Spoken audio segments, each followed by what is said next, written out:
రసజ్ఞులైన సాహితీ మిత్రులందరికీ ద్విభాషన్ రాజేశ్వరరావు నమస్కారం. ఆధునిక ఆంధ్ర సాహిత్యమందు నాకు గల అల్పానుభవంలో మహాకావ్యమును పేరునకు ఇంతగా తగిన గ్రంథమును నేను చూడలేదు. ఈ శ్రీ శివభారతము భాష గొప్ప వర్చస్సుతో ప్రసన్న మధురముగా ప్రవహించుచున్నది.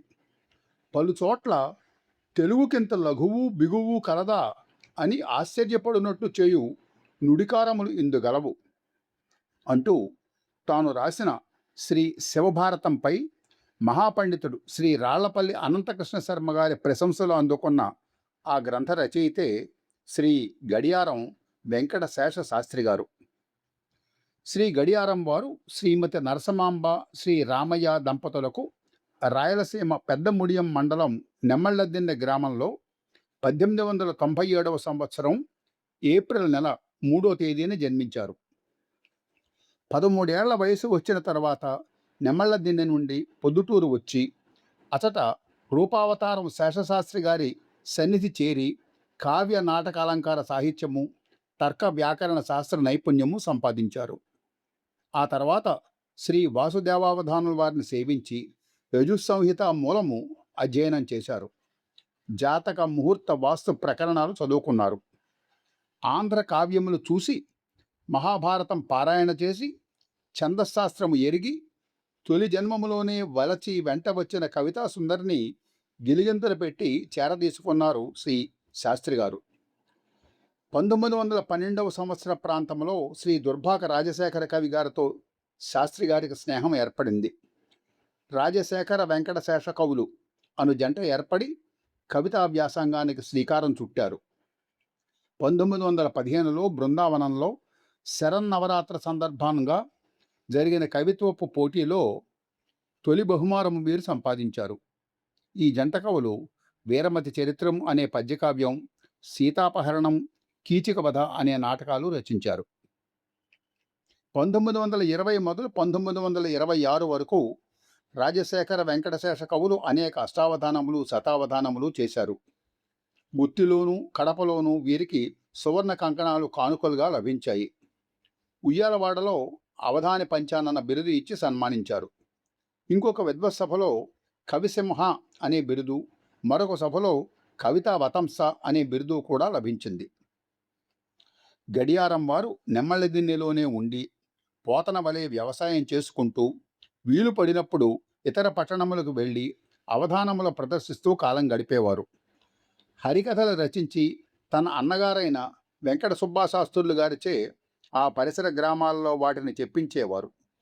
తాను స్వయంగా భారవి, మల్లికా మారుతము, పుష్పబాణ విలాసము మొదలైన కావ్యాలు తెలుగులోకి అనువదించారు.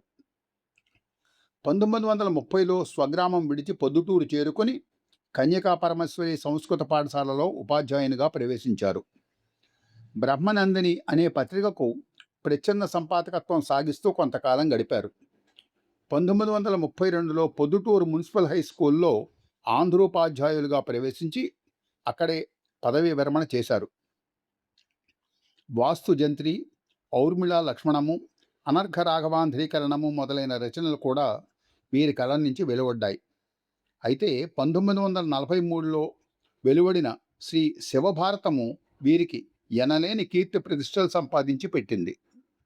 పరాయి పాలనను నిరసించి స్వాతంత్రకాంక్షను అణువణువున రగుల్చుతూ రచించిన మహాకావ్యమే శ్రీ శివభారతం. భరతమాత పరాయి పాలనలో కళావిహీనమైన తరుణంలో అరుణోదయంగా వెళ్లి విరిసిన కావ్యమది.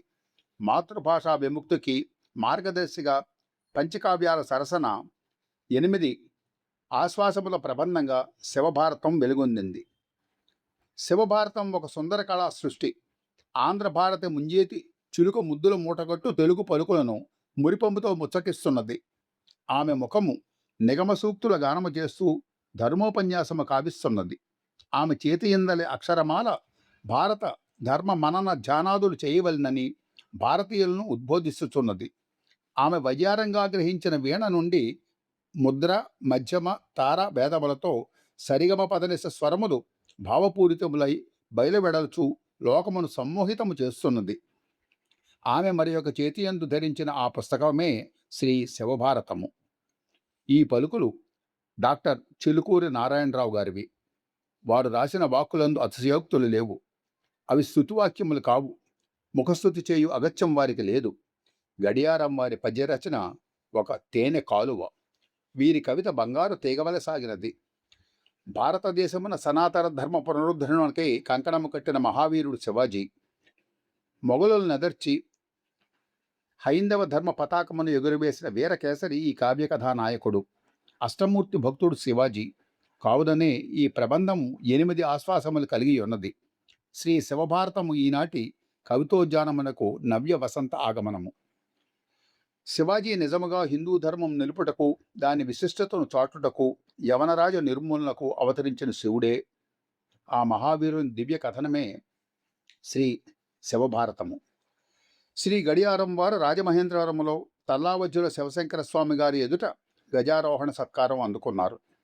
అనంతపురంలోని హిందూపురం లలిత కళా పరిషత్ సభ్యులు స్వర్ణ గండపెండేరం తొడిగి సువర్ణ కంకణం వీరికి బహూకరించారు. 1948లో మద్రాసు ప్రభుత్వం వారు దశాబ్ద కాలపు ఉత్తమ సాహితీ గ్రంథంగా శివభారతాన్ని గౌరవించి ప్రథమ బహుమతితో సత్కరించారు.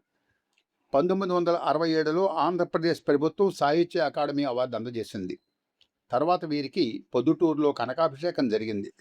మరాఠా మందిర్ వారు శివాజీ 300 జయంతి ఉత్సవాలలో భాగంగా బంగారు పతకాన్ని బహూకరించారు.